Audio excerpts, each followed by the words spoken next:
Chapter 7 of the Adventures of Ferdinand Count Fathom by Tobias Smollett. This recording is in the public domain. While he displayed his qualifications in order to entrap the heart of his young mistress, he had unwittingly enslaved the affections of her maid. This attendant was also a favourite of the young lady, and, though her senior by 2 or 3 good years at least, unquestionably her superior in point of personal beauty. She moreover possessed a good stock of cunning and discernment, and was furnished by nature with a very amorous complexion.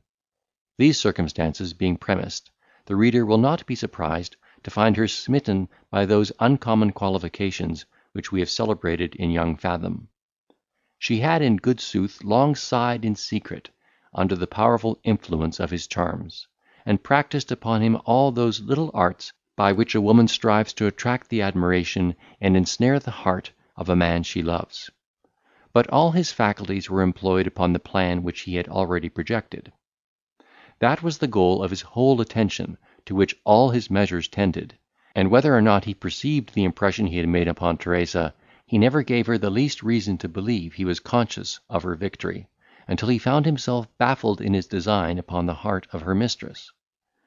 She therefore persevered in her distant attempts to allure him, with the usual coquetries of dress and address, and, in the sweet hope of profiting by his susceptibility, made shift to suppress her feelings, and keep her passion within bounds, until his supposed danger alarmed her fears, and raised such a tumult within her breast, that she could no longer conceal her love, but gave a loose to her sorrow in the most immoderate expressions of anguish and affliction, and, while his delirium lasted, behaved with all the agitation of a despairing shepherdess.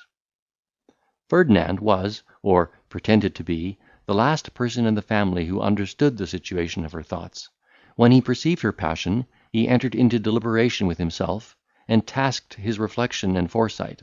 in order to discover how best he might convert this conquest to his own advantage.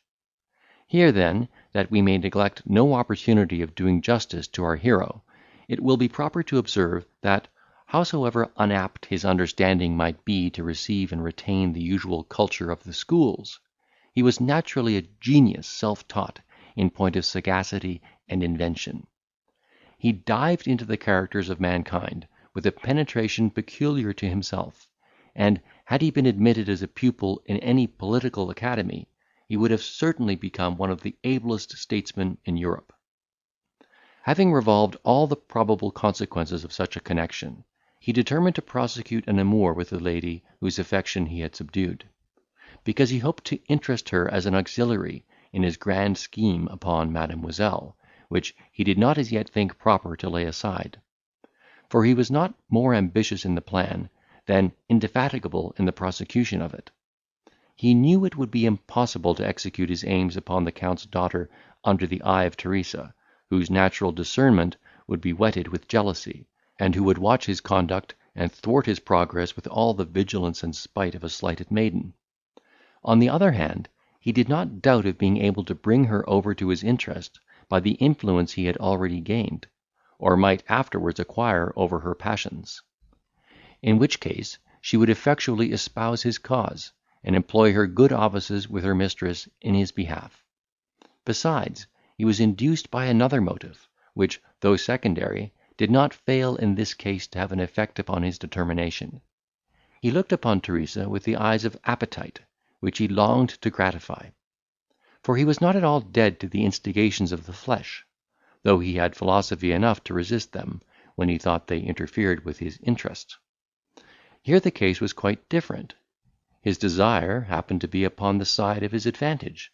and therefore, resolving to indulge it, he no sooner found himself in a condition to manage such an adventure, than he began to make gradual advances in point of warmth and particular complacency to the love-sick maid.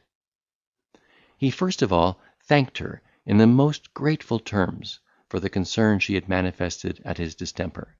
and the kind services he had received from her during the course of it. He treated her upon all occasions with unusual affability and regard, assiduously courted her acquaintance and conversation, and contracted an intimacy that in a little time produced a declaration of love. Although her heart was too much intended to hold out against all the forms of assault, far from yielding at discretion, she stood upon honourable terms with great obstinacy of punctilio, and, while she owned she was master of her inclinations, gave him to understand, with a peremptory and resolute air, that he should never make a conquest of her virtue; observing that, if the passion he professed was genuine, he would not scruple to give such a proof of it as would at once convince her of his sincerity, and that he could have no just cause to refuse her that satisfaction, she being his equal in point of birth and situation; for, if he was the companion and favourite of the young Count, she was the friend and confidant of Mademoiselle. He acknowledged the strength of her argument, and that her condescension was greater than his deserts, but objected against the proposal as infinitely prejudicial to the fortunes of them both.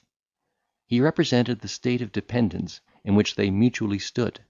their utter incapacity to support one another under the consequences of a precipitate match, clandestinely made, without the consent and concurrence of their patrons. He displayed with great eloquence all those gay expectations they had reason to entertain, from that eminent degree of favour which they had already secured in the family, and set forth in the most alluring colours those enchanting scenes of pleasure they might enjoy in each other, without that disagreeable consciousness of a nuptial chain, provided she would be his associate in their execution of a plan which he had projected for their reciprocal convenience. Having thus inflamed her love of pleasure and curiosity, he, with great caution, hinted his design upon the young lady's fortune, and, perceiving her listening with the most greedy attention, and perfectly ripe for the conspiracy, he disclosed his intention at full length, assuring her, with the most solemn protestations of love and attachment, that, could he once make himself legal possessor of an estate which Mademoiselle inherited by the will of a deceased aunt, his dear Teresa should reap the happy fruits of his affluence, and wholly engross his time and attention. Such a base declaration our hero would not have ventured to make, had he not implicitly believed the damsel was as great a latitudinarian as himself, in point of morals and principle,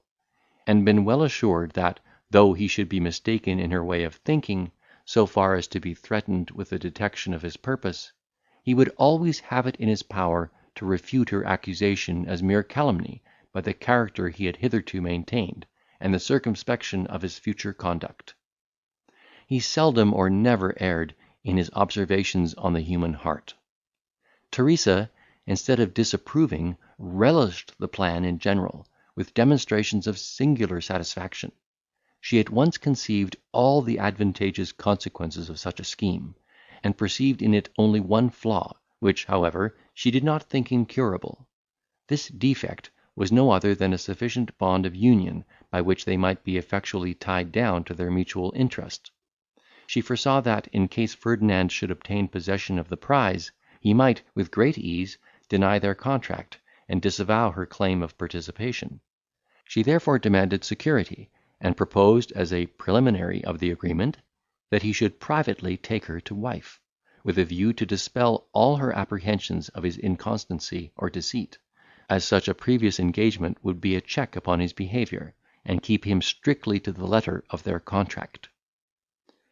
He could not help subscribing to the righteousness of this proposal, which, nevertheless, he would have willingly waived, on the supposition that they could not possibly be joined in the bands of wedlock with such secrecy as the nature of the case absolutely required. This would have been a difficulty soon removed, had the scene of the transaction been laid in the metropolis of England, where passengers are plied in the streets by clergymen who prostitute their characters and consciences for hire, in defiance of all decency and law.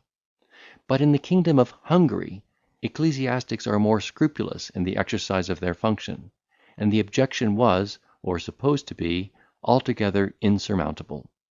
so that they were fain to have recourse to an expedient, with which, after some hesitation, our she-adventurer was satisfied. They joined hands in the sight of Heaven, which they called to witness, and to judge the sincerity of their vows, and engaged, in a voluntary oath, to confirm their union by the sanction of the Church, whenever a convenient opportunity for so doing should occur. The scruples of Teresa being thus removed, she admitted Ferdinand to the privileges of a husband, which she enjoyed in stolen interviews, and readily undertook to exert her whole power in promoting his suit with her young mistress, because she now considered his interest as inseparably connected with her own.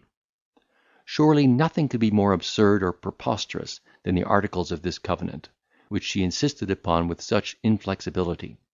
How could she suppose that her pretended lover would be restrained by an oath, when the very occasion of incurring it was an intention to act in violation of all laws human and divine? And yet such ridiculous conjuration is commonly the cement of every conspiracy, how dark, how treacherous, how impious soever it may be. A certain sign that there are some remains of religion left in the human mind, even after every moral sentiment hath abandoned it, and that the most execrable ruffian finds means to quiet the suggestions of his conscience by some reversionary hope of heaven's forgiveness. Chapter 7.